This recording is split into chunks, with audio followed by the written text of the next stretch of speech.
আসসালামু আলাইকুম। দেশ ও দেশের বাইরে যারা আছেন এই মুহূর্তে তাদের উদ্দেশ্যে বলছি, কিছুক্ষণ আগে আমাকে একজনে ফোন করে বললেন যে সালমান শাহর মামলাটা মনে হয় না যে এটার বিচার হবে সঠিকভাবে, যে কোনো মুহূর্তে মামলা থেমে যাবে, হয়তো অনেক গরম, হ্যাঁ এটা স্টক রাখছে, কিছুদিন পরে আর কন্টিন বানাবে না, কেউ সালমান শাহকে নিয়ে কথা বলবে না, দামা চাপা দিয়ে আবার সেই মামলা এমনি থাকবে পরে না।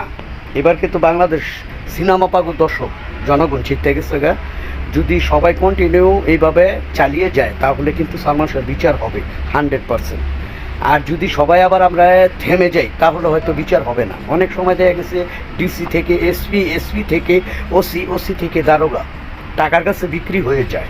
কিন্তু বাংলাদেশের মধ্যে সততার সাথে যারা কাজ করে, হ্যাঁ এই সত্যি কথা যারা বলে, ন্যায়ের পথে চলে, তারা কিন্তু একসময় অগ্রসর হয়ে পূর্বের লেকে চলে যায়। তো সালমান শাহ যে বিষয়টা, এই বিষয়টা নিয়ে অনেকেই অনেক কথা বলেন, কিন্তু এটার বিচার হোক সঠিকভাবে এবং ডন সামিরার ফাঁসি চায় বাংলাদেশের জনগণ।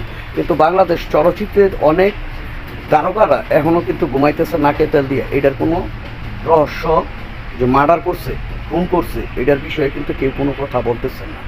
আপনারা কেন চুপচাপ নীরব জানি না, নাকি আপনারা সবাই কি এই মামলার সাথে জড়িত হয়ে যাবেন কিনা আমি জানি না। কিন্তু বাংলাদেশের জনগণ চায় বাংলাদেশ চলচ্চিত্রের এমন একটা সুদর্শন নায়ক, স্বপ্নের নায়ক সালমান শাহকে খুন করা উচিত। সালমান শাহ থাকলে হয়তো এতদিনে শাহরুখ খানের সাথে 10-12টা ছবিও উঠতো। যদি ভিডিওটা ভালো লাগে লাইক কমেন্ট করে আমার পাশে থাকবেন। আসসালামু আলাইকুম, খুদা হাফেজ।